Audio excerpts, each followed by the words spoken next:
நமது அரசியல் ஆரம்பம் நிகழ்ச்சியில் நமது தொலைக்காட்சிக்கு ப. சிதம்பரம் கொடுத்த பேட்டியில் சிவகங்கை தொகுதி உட்பட அவர் நிற்க ஆசைப்பட்டார் என்று அவர் கூறியதை பார்த்தோம். அது தவிர்த்து தற்போது வயநாட்டிலும் அவர் நிற்கிறார், கேரள வயநாட்டிலும் அவர் நிற்கிறார் என்ற செய்தி வந்திருக்கிறது. இப்படி 2 தொகுதிகளில் நிற்கிறார். அதிலும் கேரளாவை பொறுத்தவரை வயநாட்டில் நிற்கிறார் என்பது அங்குள்ள கேரள முதலமைச்சர் பினராயி விஜயன் கண்டிப்பாக ராகுலை தோற்கடிப்போம் என்று கூறியிருக்கிறார். சிபிஎம், காங்கிரஸ் வேறுபட்ட கட்சிகளாக இருந்தாலும் பாஜக எதிர்ப்பில் முதன்மையாக இருக்கிறது. இந்த நிலையில் அவர் கேரளாவில் நிற்பது தேசிய அளவில் எந்தவித தாக்கத்தை ஏற்படுத்தும் என்பதெல்லாம் குறித்து தான் இன்று நாம் செல்ல இருக்கிறோம். ரவிசங்கர்கிட்டே கேட்கணும்னு நினைக்கிறேன். இப்போ பாஜக எதிர்ப்பு கூட்டணி அப்படிங்கிற ஒரு விஷயத்தை முன்னிறுத்தி இருக்கிறாங்க.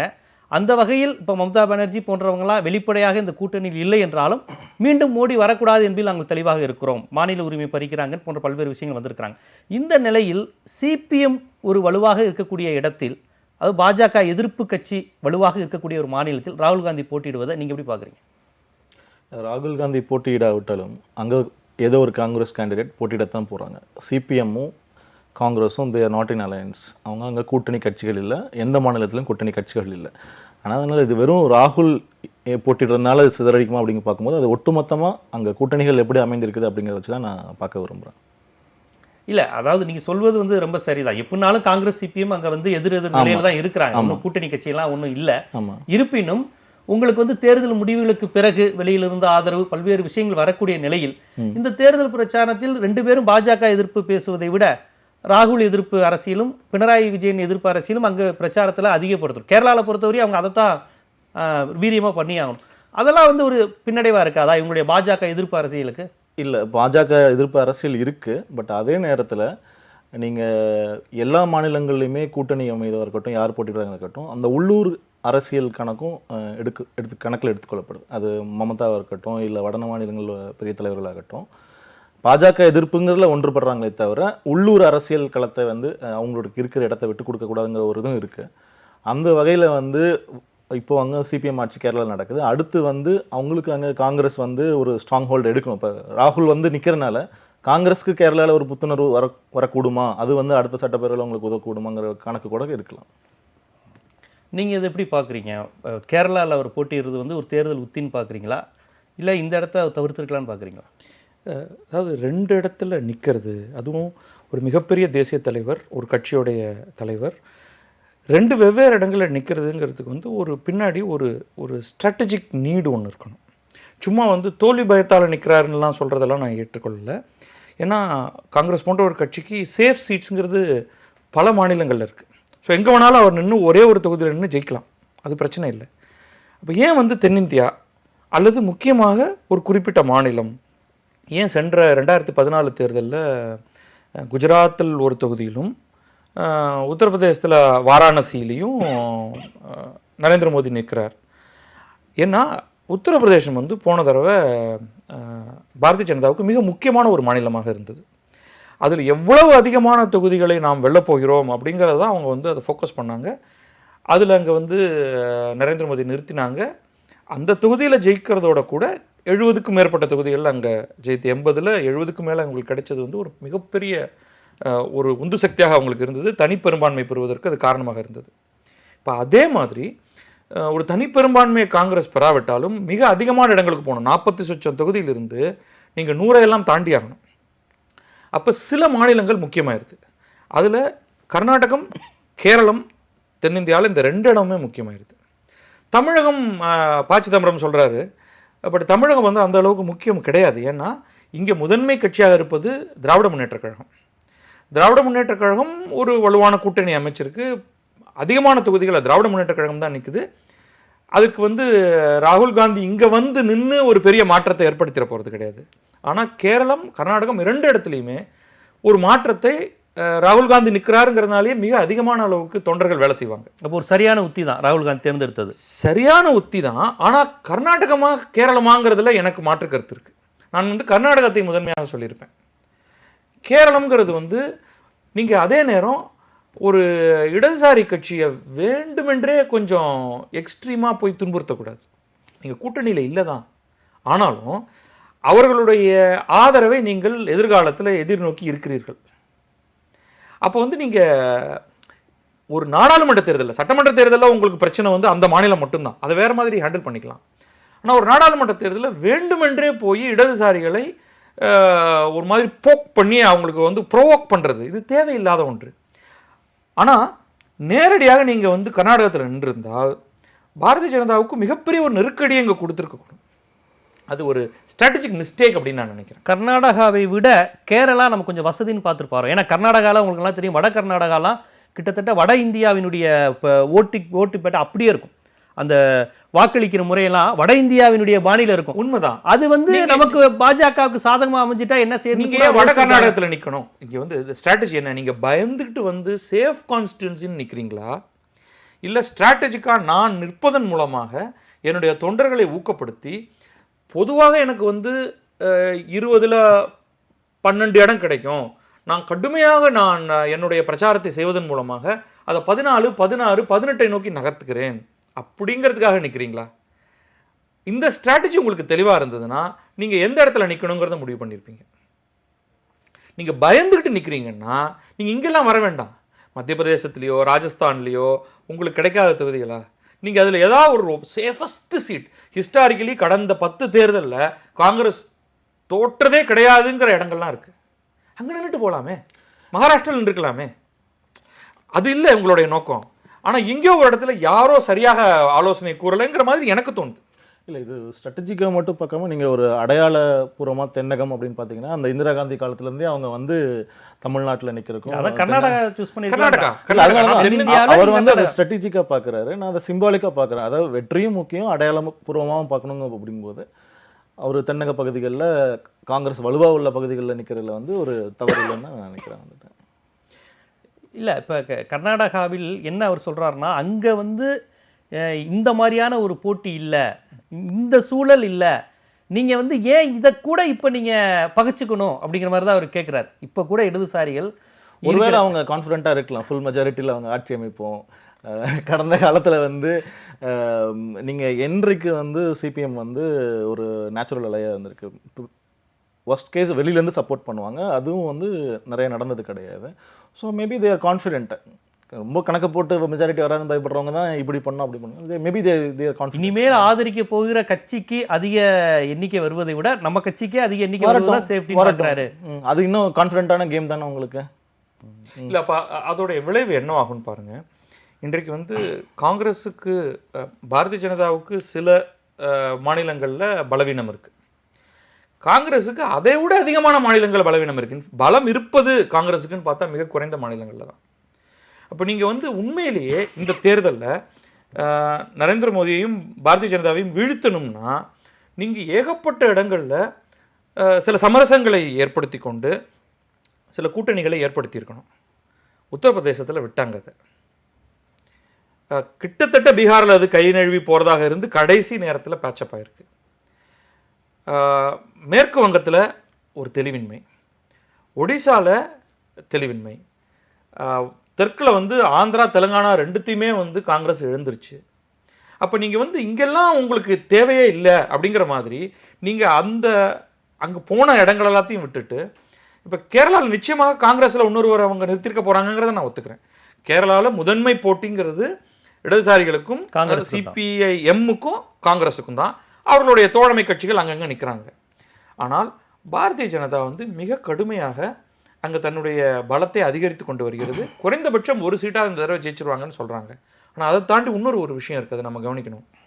வட கேரளத்தில் தொடர்ந்து காங்கிரஸ் கம்யூனிஸ்ட், பாஜக கம்யூனிஸ்ட், இந்த 2 கட்சிகளுக்கு இடையே வெட்டு குத்துங்கிறது. காங்கிரஸும் பாரதிய ஜனதாவும் நேரடியாக ஒருவரை ஒன்றும் வெட்டிக்கல. ஆனால் கம்யூனிஸ்ட் கட்சியின் ஆட்கள் பாரதிய ஜனதா கட்சி ஆட்களை வெட்டுவதும், இவர்கள் பதிலுக்கு அவர்களை வெட்டுவதும் கொலை. இது வந்து வெட்டுவதுன்னா சும்மா இல்லை.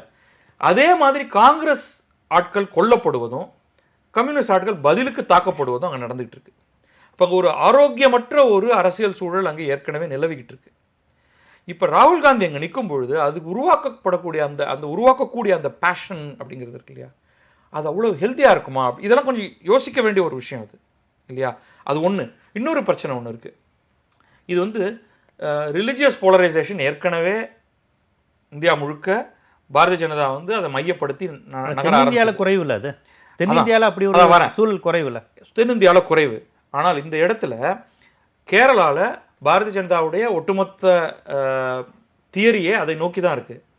இவர்கள் அதுக்கு தகுந்தாற் போல முஸ்லீம்கள் அதிகமாக இருக்கக்கூடிய ஒரு தொகுதியாக பார்த்து நாங்கள் நிற்கிறோம் அப்படின்னு சொல்லும் பொழுது அது காங்கிரஸுக்கு எதிராக பாரதிய ஜனதா ஒரு பெரிய ஆயுதமாக கேரளாவில் எடுக்கிறதுக்கான ஒரு வாய்ப்பு இருக்கு இல்லையா? இது வந்து கர்நாடகத்தில் எல்லா இடத்துலையும் அப்படி நடக்க போகிறது இல்லை, தமிழகத்தில் நடந்திருக்கவே முடியாது. வேறு இடங்கள்ல ஸ்ட்ராட்டஜி எனக்கு திரும்ப கர்நாடகால வாய்ப்பு இல்லைன்னு நீங்கள் எப்படி சொல்ல முடியும்? எல்லா இடத்துலையும் இல்லை. அதாவது நீங்கள் வந்து மங்களூர் இங்கே கோஸ்டல் கர்நாடகாவில் ஒரு பெரிய போலரைசேஷன் இருக்கு, வட கர்நாடகத்தில் ஒரு போலரைசேஷன் இருக்கு, எல்லா இடத்துலையும் ஒரு ஒரு ஒரு விஷயம் நான் குறிப்பிட விரும்புகிறேன். நீங்கள் உங்களோட வாதத்தின் அடிப்படையே வந்து காங்கிரஸ்க்கு பல மாநிலங்களில் வலுவான கூட்டணி இல்லை, வலுவான சொந்த பலமும் இல்லை. அப்படி இருக்கும்போது வந்து இந்த கேரளாவில் வந்து இருக்கும்போது இந்த மத பின்னணிலாம் கொண்டு வரீங்க. இதுவே ஒரு கருத்துருவாக்கம் தான் நான் பார்க்குறேன். இந்த அண்மையில் நடந்த 5 மாநில சட்டமன்ற தேர்தல்களில் ஒரு கௌரவமான வெற்றியை அது வட இந்தியாவில் மட்டும் வட இந்தியாவிலுமே வட இந்தியாவில் மட்டும் எங்க நடந்த அவங்களுக்கு தேர்தல். பலம் இல்லைன்னு சொல்றீங்களோ அங்க நடந்த இல்ல, இல்ல, நான் அந்த- இல்ல, நான் என்னோட கருத்தை நான் சொல்லுங்க, முன்வைக்க சொல்லுங்க. வச்சிடுறேன். அங்க வந்து ஆல்ரெடி அவங்களோட பலத்தை ப்ரூவ் பண்ணியிருக்காங்க. இன்னொன்று நடக்க போகிறது நாடாளுமன்ற தேர்தல். அதோடைய பிரச்சனைகள் எதன் அடிப்படையில் மக்கள் வாக்களிப்பாங்க எல்லாமே வந்து வித்தியாசமா இருக்கு. அதே மாதிரி வந்து சிபிஎம் வந்து அவங்களுக்கு வருங்காலத்தில் ஆதரவளிக்கக்கூடிய கட்சி அப்படின்னு நீங்கள் சொல்ல வரும்போது அவங்க இல்லாட்டி ஆட்சியே இல்லாமல் நீங்கள் சொல்கிறீங்க. இப்போ 2004 2014 வரைக்கும் கூட்டணி ஆட்சி தான் நடந்தது மத்தியில். அதில் வந்து சிபிஎம் அதோட அவங்க இருந்தாங்க. சிபிஎம் இல்லாமல் ஒரு கூட்டணி 2004 அவங்க அமைக்க முடியுது. இன்னொன்று உங்களுக்கு எங்க அணுசக்தி ஒப்பந்தத்துக்கு அப்புறம் தான் எங்க அவங்க வந்து ஆதரவு. பாஜகவுக்கு பலம் இல்லையோ அங்க ஏதோ காங்கிரஸ் நிற்கிறனால பாஜக அசுரபலம் ஆயிருங்கிற மாதிரி சொல்றீங்க. இப்போ அண்மையில் நடந்த ஒரு சர்வேல கூட பாஜக எந்தெந்த மாநிலங்கள் வலுவா இருக்கு, அதாவது மோடிக்கு எதிர்ப்பா எங்க மக்கள் அதிகம் இருக்காங்கன்னு பார்க்கும்போது தமிழகம் முதலிடம். 2.2% பேர் தான் மோடி ஆதரிக்கிறாங்க. அடுத்து கேரளால 7.7% பேர் தான் ஆதரிக்கிறாங்க. இப்போ ஏதோ காங்கிரஸ் அங்க வந்து இந்த முஸ்லீம்கள் அதிகமாக இருக்க தொகுதியில் போட்டிடுறதுனால இது பயங்கர போலரைஸ் அப்படின்னு நம்பலை. ஏன்னா இப்போ அங்கே காலுன்றதுக்கு பாஜக பல விஷயங்களை முயற்சி செஞ்சுட்டு வருது. அவங்க சபரிமலை இஷ்யூவில் இருந்து அவங்க எல்லா குட்டிக்கரணங்களையும் அடிச்சு பார்க்குறாங்களே தவிர அவங்களால காலுன்ற இல்ல முடியல. அந்த நேரத்துல காங்கிரஸ் சிபிஎம் ரொம்ப விக்ரஸா இவங்க 2 பேரும் சண்டை போடும்போது பாஜக இயல்பாவே வளரும் இல்லையா? வளரும்னு சொல்றதை விட வாக்குகள் பிரிய வாய்ப்பு இருக்கு திமுகவும் இல்லையா? அதிமுகவும் சண்டை விட்டா உங்களுக்கு பாஜக வளருமா? அது மாதிரி தான் நான் வந்து கேரளால காங்கிரஸ் இடதுசாரியை வந்து அந்த நான் மாநில அப்படிதான் அரசுல தனியா தான் பாக்குறீங்க. நான் தனியா தேசிய தான் அரசியல் பார்க்குறேன். நான் அதனால பாஜக அங்கே வளர்ந்துடும் நான் நினைக்கல. இல்ல இப்ப அவர் வந்து கூட்டணி பலம் இல்லை அப்படின்னு சொல்றது, மேற்கு வங்கத்துல மம்தா தீவிரமான பாஜக எதிர்ப்பாளர். சரி ஆனா மாநிலத்திலையும் செல்வாக்குமிக்க தலைவரா இருக்கிறாங்க. சரி மேற்கு வங்கத்தை பொறுத்தவரை காங்கிரஸ் அங்க வந்து அந்த அளவுக்கு செல்வாக்கான கட்சியா இல்ல. சரி அங்கேயும் நீங்க மம்தாவோட கூட்டணி வைக்கல. சரி ஆந்திராவிலும் சந்திரபாபு நாயுடு பாஜக எதிர்ப்பு பேசினாலும் இன்னும் கூட்டணி அங்க அப்படி ஒன்றும் உறுதியான கூட்டணி இல்ல. உத்தரப்பிரதேசத்துல செல்வாக்கா இருக்கிற மாயாவதி அகிலேஷுடன் கூட்டணி இல்ல. காங்கிரஸ் தனித்து நின்றும் அங்க செல்வாக்கு இல்ல. இது போன்ற விஷயங்கள்லாம் பாஜகவுக்கு சார்பாகிவிடும் அப்படிங்கிறது அவர் வாதமா இல்ல கூட்டணி இல்லைங்கிறது வேற, கொள்கை ரீதியா ஒரு ஒத்த சிந்தனையில இல்லையா இல்லாம இருக்காங்களாங்கிறது வேற. இப்ப நீங்க மமதா அண்மையில அங்க ஒரு மேற்கு வங்கத்துல ஒரு மாபெரும் பேரணி நடத்துனாங்க. தலைவர் திமுக தலைவர் ஸ்டாலின்லாம் கூட பேசிட்டு வந்தாங்க. அங்க வந்து எந்த விதத்திலையும் காங்கிரஸுக்கு நாங்க ஆதரவளிக்க மாட்டோம் அப்படிங்கிற மாதிரிலாம் சொல்ல ஒரு கேஸ் வந்துட்டு யார் பிரதம மந்திரி யார் அந்த வேட்பாளர்களை தான் ஒரு மாற்று கருத்து இல்ல. அங்க நீங்க கவனிக்கணும், அந்த மேடையில் வந்து அடுத்த பிரதமர் வந்து ராகுல் காந்தி தான்ங்கிறத மு.க. ஸ்டாலினே மேற்கோள் காட்டல. தமிழ்நாட்டில் சொல்லிய அவர் மம்தா மேடையில் ராகுல் காந்தி தான் அடுத்த பிரதமர் மு.க. ஸ்டாலினே சொல்லல. தன்னுடைய கருத்தை அடுத்த மாநிலங்கள் மீதோ அடுத்த கட்சிகள் மீதோ அவர் வந்து திணிக்க விரும்பலைங்கிறத அதை பார்க்கணுமே தவிர இந்த ரெண்டு அப்ப அந்த கட்சிகள் சூழல் அவருக்கு புரிஞ்சிருக்கு. அந்த சூழல் புரிஞ்சிருக்கு. ஆனா ஒரு கூட்டணி ஆட்சி அமையும் அப்படிங்கிற சூழல்ல மம்தா முதற்கொண்டு எல்லாருமே ஆதரிக்கிறதுக்கான ஒரு திசை தான் தெரியுதே தவிர அவங்க கூட்டணியில் இல்லைங்கிறனாலே வந்து ரெண்டும் ஏதோ பகையாளிகள் மாதிரி அவங்க வலுவிழந்துட்ட மாதிரியும் வந்துட்டு எனக்கு தோணலை வந்துட்டு. இல்ல அந்த பாஜக எதிர்ப்பு காரணிகள் சூழ்நிலைன்னு ஒண்ணு இருக்கு, அது இந்த மாதிரி விஷயங்கள்லாம் தகர்த்து கொண்டு அது வந்துரும் அப்படிங்கிறது தான் அவருடைய வாதமா இருக்கு. மேபி அதை எந்த அளவுக்கு ஏற்க முடியும்னு எனக்கு தெரியல. ஒரு சில விஷயங்கள் பார்ப்போம். இப்போ வந்து ஒன்று நீங்கள் வலுவான ஒரு கூட்டணியை உருவாக்கணும். எவ்வளவுதான் முரண்கள் இருந்தாலும் ஒரு புள்ளியை நோக்கி நம்ம நகரணும் அப்படின்னா நீங்கள் ஒரு கூட்டணியை ஏற்படுத்தணும். நான் அதற்கு வந்து பாஜகவை மாற்று உதாரணமாக சொல்கிறேன். மகாராஷ்டிரத்தில் பாரதிய ஜனதாவுக்கும் சிவசேனைக்கும் இடையிலே வந்து மிக கடுமையான போட்டி இருந்தது. ஏன்னா சென்ற சட்டமன்ற தேர்தலில் 2 பேரும் தனித்தனியாக போட்டிட்டாங்க. அதில் வந்து பாரதிய ஜனதா மிக அதிக இடங்களை பெற்றது. கடைசியாக வேண்டா விருப்பாக சிவசேனை அங்கேயும் ஒரு மாதிரி ஒரு கூட்டணி ஏற்படுத்தி தான் ஆட்சியில் இருக்குது. தொடர்ந்து அவங்க வந்து நரேந்திர மோடியையும் பாரதிய ஜனதாவையும் கேலி செய்து கொண்டு வெறுமை எதிர்ப்பை மட்டும் காமிக்கல, அவங்க என்ன சொன்னாலும் அதை கேலி பண்ணிட்டு இருந்தாங்க. ஆனால் மகாராஷ்டிரத்தை ஜெயிப்பதற்கு, அதில் அதிகமான இடங்களை பெறுவதற்கு ஒரு கூட்டணி தேவை அப்படிங்கும்பொழுது பாரதிய ஜனதா இறங்கி வந்து சிவசேனையும் தன்னோடு சேர்த்து கொண்டது. 2 பேருக்கும் கடைசியில் வந்து தெரிஞ்சது, நம்ம 2 பேரும் ஒன்று சேரலைன்னா நிச்சயமாக காங்கிரஸ், தேசியவாத காங்கிரஸ் சேர்ந்து நம்மளை தோற்கடித்து விடுவார்கள்ங்கிறது வந்து அவங்களுக்கு ரொம்ப தெளிவாக தெரிந்திருந்தது. அதே மாதிரி அசாம் எடுத்துக்கிட்டிங்கன்னா, அசாம் கண பரிஷத் வந்து ஒரு கட்டத்தில் இந்த சிட்டிசன்ஷிப் பில் சம்பந்தமாக அவங்களுக்கு வந்து மிக கடுமையான ஒவ்வாமை இருந்தது. அவர்கள் பிரிஞ்சுட்டாங்க, நாங்கள் உங்களோட கூட்டணியில் இல்லைன்னு சொல்லிட்டாங்க. இது உடனடியாக புரிந்து கொண்ட இந்த தேர்தல் கூட்டணி இல்லைன்னா அந்த ஒரு 2 எக்ஸ்ட்ரா இடங்கள் நமக்கு அதன் மூலமாக கிடைப்பது போய்விடக்கூடாது.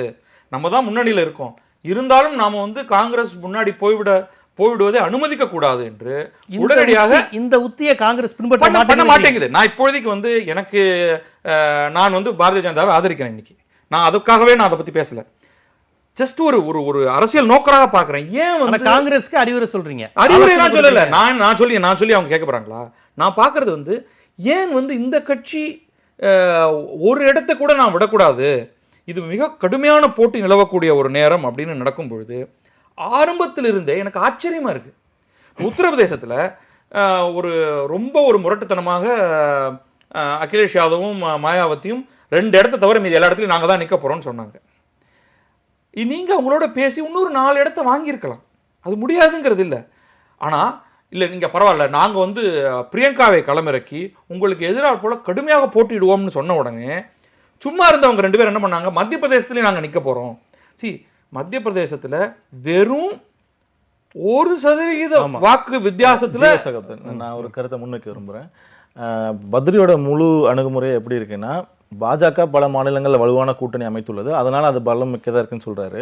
இப்போ சில நாட்கள் முன்னாடி, மாதங்கள் முன்னாடி ரஜினிகாந்த் ஒரு பேட்டி கொடுத்தாரு, தனியாக நிற்கிறவன் பலசாலியா 10 பேர் சேர்ந்து இருக்கிறவன் பலசாலியா அப்படின்னு சொல்லிட்டு. இப்போ 10 பேர் கூட்டணி இருந்தாலே பலங்கிறத எப்படி எடுத்துக்க முடியும்? இப்போ தமிழ்நாட்டில் பாஜக, அதிமுக, தேமுக, பாமக எல்லாம் சேர்ந்துருக்கு, அது வலுவான கூட்டணின்னு சொன்னால் அந்த அரித்மெட்டிக் தாண்டி, வாக்கு வங்கி அரசியலை தாண்டி அது ஒரு நகைப்புக்குரிய விஷயமா தான் இருக்குது. அது ஒரு பலமிக்க கூட்டணி யாரும் பார்க்க போகிறதில்ல, அதுவும் ஸ்வீப்பிங் கூட்டணி ஸ்வீப் பண்ண போகிறாங்க தமிழ்நாட்டில் வந்துட்டு. அதே போல் 2004 வாஜ்பாய் அரசு வந்து இதோட எவ்வளோ நல்ல நிலையில் இருந்தது. இப்போ ஒரு மோடிக்கு எதிர்ப்பாக இருக்கிற ஒரு அலை கூட வாஜ்பாய்க்கு எதிர்ப்பாக இல்லை. அவங்க வந்து இந்தியா ஷைனிங் சொல்லி தான் விளம்பரம் பண்ணாங்க, ஆனால் முழுக்க தோட்டாங்க. காங்கிரஸ் வந்து அடுத்த ஆட்சியை பிடிச்சது வந்துட்டு. இப்போ வந்து நன்மை செய்திருக்கக்கூடிய ஒரு ஆளுங்கட்சி நாங்கள் இது நல்லது செஞ்சுருக்கோம் அப்படின்னு தனியாக வந்து நின்னாங்கன்னா, இல்லை ஒரு தன்னுடைய பலத்தின் மேலே பேசினாங்கன்னா அவங்க வந்து கான்ஃபிடென்ட்டாக இருக்க நான் நினைக்கலாம். எங்கள்கிட்ட நிறைய கூட்டணி இருக்கு, இங்க அவங்க இருக்காங்க, இங்க அவங்க இருக்காங்க, பாஜக அதிக கூட்டணி இருக்குன்னு அவர் சொல்லல. இல்ல இருக்க மாதிரி காங்கிரஸுக்கு வாய்ப்பா அமையக்கூடிய கூட்டணியை கூட நீங்க ஏன் மிஸ் பண்றீங்கன்னு கேட்கிறாரு. பிஜேபியை உங்களை மாதிரியே எதிர்க்கிற ஒருவனை சேர்த்துக்கிட்டா உங்களுக்கு கூடுதல் பலம் தானேங்கிற. இல்ல அதுக்கு நிறைய ஹிஸ்டரி, சிவசேனாவோட அவ்வளவு முரண்பாடா இருந்தாலும் 2-3 தொகுதி போயிடக்கூடாதுன்னு சேர்க்கிறாங்க. சரி, நீங்க ஏன் அந்த முயற்சி எடுக்கல? இல்ல, இப்ப அவர் சொல்வதிலிருந்து நான் புரிஞ்சுக்கிட்டது, பாஜக காங்கிரஸ் தவிர்த்து இந்த தேர்தல மாநில கட்சிகளோட செல்வாக்கு இருக்கு, பெரிய லெவல்ல இருக்கு. அதற்கான முயற்சியை இந்த பாஜக எதிர்ப்பு இவ்வளவு இருக்கும்போது கூட ஏன் காங்கிரஸ் ஆர்கனைஸ் பண்ண தவறுது அப்படிங்கிற மாதிரி. இல்ல இப்ப அரசியல் கருத்து உருவாக்கமே அப்படின்னா செய்யாத தவறு செய்ததாகவும் செய்த நன்மைகளை செய்யாத மாதிரியும் இருக்கு. இது எல்லாமே நம்மளுடைய ஊகங்கள் தான். தேர்தல் முடிவு வந்தாதான் காங்கிரஸ் எடுத்த முடிவு சரியா தவறா அப்படிங்கறது வந்து நம்ம சொல்ல முடியுமே தவிர இப்ப வந்து நம்ம ஒரு ஊகங்கள் அடிப்படையில் நம்ம வந்து எதுவும் சொல்ல முடியாது. ஆனால் தேர்தலுக்கு பிறகு நீங்கள் சொல்வது எல்லாம் சரிதான். தேர்தலுக்கு பிறகு இப்போ மாயாவதியோ, சந்திரபாபு நாயுடோ, மம்தா பானர்ஜியோ கண்டிப்பாக பாஜக ஒரு தொங்கு நாடாளுமன்றம் அமையும் போது பாஜகவை ஆதரிக்க மாட்டாங்கன்னு நம்ம சொல்லலாம்ல. ஏன்னா இவங்க பேசுகிற அரசியலுக்கு சொல்கிறேன், யாரெல்லாம் வந்து 2 பக்கமும் போகிறதுக்கு தயாராக இருப்பாங்க அப்படின்னா, மாயாவதி போகாமல் இருக்கலாம், அகிலேஷ் யாதவ் போகாமல் இருக்கலாம். ஏன்னா அவங்களுக்கு வந்து நேரடி எதிரிங்கிறது பாரதிய ஜனதா தான். ஆனால் சந்திரபாபு நாயுடு மீண்டும் பாரதிய ஜனதா கூட்டணியில் சேருவதற்கு அவருக்கு ஒன்றும் பிரச்சனை இருக்காது. கே சந்திரசேகர ராவ் வந்து சேர்றதுக்கு எந்த ஒரு அவர் வந்து நான் கமிட்டலாக தான் இருக்கார். ஒரிசாவில் வந்து உங்களுக்கு நவீன் பட்நாயக் சேர்றதுக்கு எந்த பிரச்சனையும் கிடையாது. இவர்கள் எல்லாரும் எந்த பக்கம் வேண்டுமானாலும் சேருவதற்கு தயாராக இருப்பார்கள். இது எதிர்பார்ப்பு, ஒரு ஊகம் தான். இல்லை, நீங்கள் அவருக்கு முன்னாடி அவங்களுடைய ஓட்டிங் பேட்டர்ன் பாருங்கள். அவங்க வந்து முக்கியமான விஷயத்துக்கு வாக்களிக்கும் பொழுது என்ன பண்ணியிருக்காங்க அப்படின்னு பாருங்க. அவர்களுடைய நேரடி எதிரி யாருன்னு பாருங்க. கர்நாடகாவில் மதசார்பற்ற ஜனதாதளம் பாஜக போகாது, அது போகாது, இப்போதைக்கு போகாது. ஏன்னா அவர்களுக்கு வந்து அவர்களுடைய ஆட்சியை நடத்துவதற்கு காங்கிரஸுடைய உதவி அந்த மாநிலத்தில் தேவை. ஸோ அதாவது வந்து அந்த லோக்கல் நீட்ஸ் வச்சு தான் வந்து இந்த எதிர்ப்பு வரப்போகுது. ஆனால் ஒரேடியாக இன்றைக்கு பாரதிய ஜனதாவோடு இருப்பவர்கள் மட்டும்தான் தொடர்ந்து பாரதிய ஜனதாவோடு இருப்பார்கள் அப்படின்னு சொல்ல முடியாது. அவர்களும் பிரிஞ்சு போகலாம் நாளைக்கு. அவர்களோடு இல்லாதவர்கள் நாளைக்கு அவர்களோட சேர மாட்டார்கள் அப்படிங்கிறதும் சொல்ல முடியாது. இப்போ உங்களிடம் கேட்பது, இப்போது வந்து ராகுல் காந்தி இங்கே வயநாட்டில் நிற்பது வெற்றி பெறலாம், 2 தொகுதியிலும் வெற்றி பெறலாம், அதுக்கப்புறம் திருப்பியும் ஏதாவது ஒரு தொகுதியை வந்து அவங்க எப்படினாலும் ராஜினாமா செய்யக்கூடிய ஒரு சூழல்லாம் வரும். இப்போ இந்த சூழ்நிலையில் சிபிஎம் நாளை தேவைப்படும் என்கின்ற நிலையில் இருக்கக்கூடிய ஒரு நிலையில் அவர்களுக்கான பகுதியில் நிற்பது என்பது ஒரு ரிஸ்க்கை தான் எடுக்கிறாரோ அப்படிங்கிற ஒரு ஃபீலிங் வருதுல்ல? இல்லை, ராகுல் காந்தியோட இந்த செயல்பாடு மட்டும் இல்லை, இந்த தேர்தலை பொறுத்த வரைக்கும் அவரோட அனைத்து செயல்பாடும் ஒரு தன்னம்பிக்கையும் தெளிவான திட்டமிடலையும் தான் வெளிப்படுத்துது. எதிரணியை காட்டிலும் வந்துட்டு அந்த வகையில் அதை அசஸ் பண்ணி தான் அவங்க நின்றுருக்காங்க. தன்னம்பிக்கைங்கிறது கூட்டணி தேவையில்லை, ஆர்கனைஸ் பண்ண வேண்டியதில்லை அப்படிங்கிற அவங்களுடைய வெற்றியை பற்றிய தன்னம்பிக்கை. ஈவன் திட்டங்களை முன்மொழியும் போது கூட இந்த நியாய திட்டமாகட்டும் எல்லாமே நல்லா பிளான் பண்ணி தெளிவாக சொல்கிறாங்க என்ன செய்ய போகிறோம் அப்படிங்கிறது. அந்த அந்த தன்னம்பிக்கை வந்து வெளிப்படுது. இன்னொன்று எதிரணியோட உத்தி என்ன நான் பார்க்குறேன் அப்படின்னா, அவங்க ஒரு ஐயத்தையே தூண்டுறதே ஒரு வழிமுறை வச்சுக்கோங்க. ஒன்று பாஜக வந்து கூட்டணிக்கு மற்ற கட்சிகளை கொண்டு வரணும், இல்லாட்டி அந்த கட்சி எப்படி இருந்தாலும் பாஜகவோட அப்புறம் வந்துடும். திமுக தலைவரையே வந்து ஒரு கார்னர் பண்ணுற மாதிரி நீங்கள் தேர்தல் முடிவுக்கு பிறகு பாஜகவோட போயிடுவீங்களா அப்படிங்கிற மாதிரி வந்து ஒரு எதிரணியை பற்றி ஒரு நம்பிக்கையின்மையை ஒரு ஐயத்தை கிளப்பி விடுற உத்தியாக தான் நான் பார்க்குறேன். வந்துட்டு இதுக்கு முன்பு பாஜகவோட கூட்டாளியாக இருந்த சில கட்சிகள் வேண்டுமானால் பிற மாநிலங்களில் போகிறக்கு வாய்ப்பு இருக்கே தவிர மதச்சார்பின்மை அப்படிங்கிற கொள்கையில் உறுதியாக இருக்கிற கட்சிகள் என்றைக்கும் அந்த பக்கம் போகாது. இன்னொன்று நீங்கள் பார்க்கலாம், கர்நாடக சட்டமன்ற தேர்தலில் இதற்கு முன்னால் போன கட்சிகள் பார்த்தா எல்லா கட்சிகளுமே வரும். இல்லை, அப்படி சொல்ல முடியாது. பாஜகவுடன் இதற்கு முன்னால் சென்ற கட்சி, அதாவது எல்லா கட்சிகளும் தொங்கு பாராளுமன்றம் வரும்போது 2 வாய்ப்புகளும் இருக்கு. அதாவது பாஜக பக்கம் தான் போகணும்னு அவசியம் கிடையாது. இப்போ கர்நாடக சட்டமன்ற தேர்தலில் எப்படி வந்து காங்கிரஸ் வந்து குமாரசாமிக்கு ஆதரவு கொடுத்து பாஜக எதிர்ப்பில் உறுதியாக இருந்து காங்கிரஸ் வந்து குமாரசாமிக்கு ஆதரவு கொடுத்த மாதிரி ஒரு 3வது அணிக்கு கூட காங்கிரஸ் ஆதரவு கொடுத்து ஒரு மதச்சார்பற்ற ஒரு ஆட்சியை வந்து மத்தியில் கொண்டு வர முயற்சி செய்யுமே தவிர நம்ம வந்து ஒரு நம்பிக்கையின்மையோட வந்து நம்ம அதை அணுக முடியும். அதுக்கு ஒரு வாய்ப்பு இருக்குங்கிறீங்க? இருக்கலாம். இப்ப ராகுல் இப்போ ஒரு பெரிய லெவல்ல, அதாவது பாஜகவுக்கு எதிராக எல்லா கூட்டணியும் ஒரு ஒருங்கிணைக்காத பாஜகவை எதிர்க்கிற மாநில கட்சி 3வது அணியில் வரக்கூடிய வாய்ப்பு இருக்குங்க. வாய்ப்பு இருக்கு. நான் சொல்ற வாய்ப்பு என்னன்னா, பாஜகவை எதிர்க்கிற கட்சிகள் தேர்தலுக்கு பிறகு பாஜகவோட போவதை விட காங்கிரஸ் ஒரு 3வது அணி ஆதரிக்கிறக்கோ இல்ல பிற கட்சிகள் காங்கிரஸை ஆதரிக்கிறதுக்கான வாய்ப்புகள் தான் அதிகமே தவிர பாஜகவை ஆதரிப்பதற்கான வாய்ப்புகள் மிக குறைவு தான் நான் நினைக்கிறேன். நீங்கள் சொல்லிக்கிற என்னதான் கூட்டணி வைக்காம இருந்தாலுமே இருக்கக்கூடிய பாஜக எதிர்ப்பு அலை என்பது தேர்தலுக்கு பிறகு காங்கிரஸை நோக்கி வர வைக்கும், இல்லைன்னா ஏதாவது ஒரு மாநில தலைமையை நோக்கி செல்ல வைக்குமே ஒழிய பாஜகவுக்கு எந்த விதத்திலும் சாதகமாக அமையாதுங்கிறார். அது குறித்து அவங்க நிறைவு கருத்து. அப்படி தான் இருக்கும் அப்படின்னு நான் நினைக்கல. ஆனால் அந்த 3 பாசிபிலிட்டியுமே இருக்குது. ஒன்று, பாரதிய ஜனதா தலைமையிலான கூட்டணிக்கு வேண்டிய இடங்கள் கிடைத்து அவர்கள் ஆட்சி அமைப்பது. பாரதிய ஜனதாவுக்கு மிக குறைவான இடங்கள் அப்படின்னா நிச்சயமாக மற்ற 2 வாய்ப்புகளும் இருக்குது. அதாவது காங்கிரஸ் தலைமையை வைத்துக்கொண்டு மற்றவர்கள் அவங்களுக்கு ஆதரவு தருவது, அல்லது காங்கிரஸுக்கும் ரொம்ப குறைவான இடங்கள்னு வரும்பொழுது அப்போ தான் வந்து மம்தா பானர்ஜியோ அல்லது மாயாவதியோ அதில் யாருக்கு வந்து மிக அதிகமான இடங்கள் இருக்கோ அவர்கள் தலைமையில் 3வது அணி திரண்டு அதற்கு காங்கிரஸோடைய துணை கட்டாயமாக தேவைப்படும் நினைக்கிறேன் நான். அந்த மாதிரி ஸோ இந்த 3 பாசிபிலிட்டியுமே இருக்குது. இப்போ எங்கே பார்க்கணும் இதுலன்னா, பாரதிய ஜனதாவுக்கு தனித்து எவ்வளவு இடங்கள் கிடைக்க போகிறது, நம்பர் 1. அப்புறமா பாரதிய ஜனதாவுடைய கூட்டணிக்கு எவ்வளவு இடங்கள் இருக்குது, கொஞ்சம் குறையுதா இல்லை அதிகம் குறையுதா அந்த நடுப்புள்ளியிலிருந்து, இதுதான் வந்து தீர்மானிக்க போகுது. ஸோ எல்லா பாசிபிலிட்டியுமே இருக்குது. ஆனால் எதை நோக்கி வலுவான ஒரு இடத்துக்கு காங்கிரஸ் போயிருக்கணும் அப்படிங்கிறத வச்சுட்டு ஒரு ஸ்பெக்குலேஷன் தான் நம்ம பேசுறது. எல்லாமே ஒரு ஸ்பெக்குலேஷன் தான். தேர்தல் முடிந்த பிறகு பார்த்துக்கொள்ளலாம்னா நம்ம இந்த மாதிரி நிகழ்ச்சிகள் எதுவுமே நடத்த முடியாது. என்ன ஆகலாம், என்ன ஆகியிருக்கணும் அப்படிங்கிறதா நம்ம பேசணும். தேர்தலுக்கு முன்பே ஒரு வலுவான கூட்டணி அமைந்திருக்கும் பட்சத்தில் அது ரொம்ப அது காங்கிரஸுக்கு வசதியாக இருந்திருக்கும். அது நடக்கலைங்கிறது என்ன பொறுத்தவரை காங்கிரஸுக்கு ஒரு பின்னடைவு.